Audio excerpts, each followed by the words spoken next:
আজকে আমরা বানাচ্ছি চকোলাভা কেক। তো তাই জন্য আমি ব্যাটারটা রেডি করছি চকোলাভা কেকে। উটপটাং খাবার যত আমরা বানাই, তো রেসিপি আমরা এতদিনে ভুলে গিয়েছি। তো যাই হোক, এই যে এখানে ইনো, অরিও বিস্কিট সব কিছু আছে। আমি হলাম আহেলি, আমি বসে থেকে আমি কোনো কাজ করি না। চকোলাভা কেক বানানোর জন্য এখানে সব কিছু আমাদের রেডি। চকলেট থেকে শুরু করে, দুধ থেকে শুরু করে, ইনো থেকে শুরু করে, অরিও বিস্কিট সব কিছু, এবং কি বাটিও রেডি আমাদের। সব কিছু রেডি, সব কিছু, শুধু এবার খাবার পালা। ইনো দেওয়ার পরে দেখুন অবস্থাটা। তো ইনো দেওয়ার পরে কিন্তু এরকম ফোম ক্রিয়েট হবে।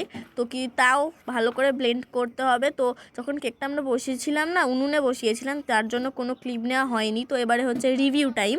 আমার তো খেতে খুবই ভালো লেগেছিল। আমারও খেতে ভীষণ ভালো লেগেছিল। আর আমি কি বলবো, আমার তো খেতে সত্যি ভালো লেগেছিলো, কিন্তু আমার বাড়ির লোকেদের দেওয়ার পর আমাদের একটুকু ভালো লাগেনি, বলেছে খুব বাজে হয়েছে। তো যাই হোক, একটু মন খারাপ হয়ে গেছিলো। তো যাই হোক, তো চলো সবাই মিলে টাটা করে দিলাম। টাটা।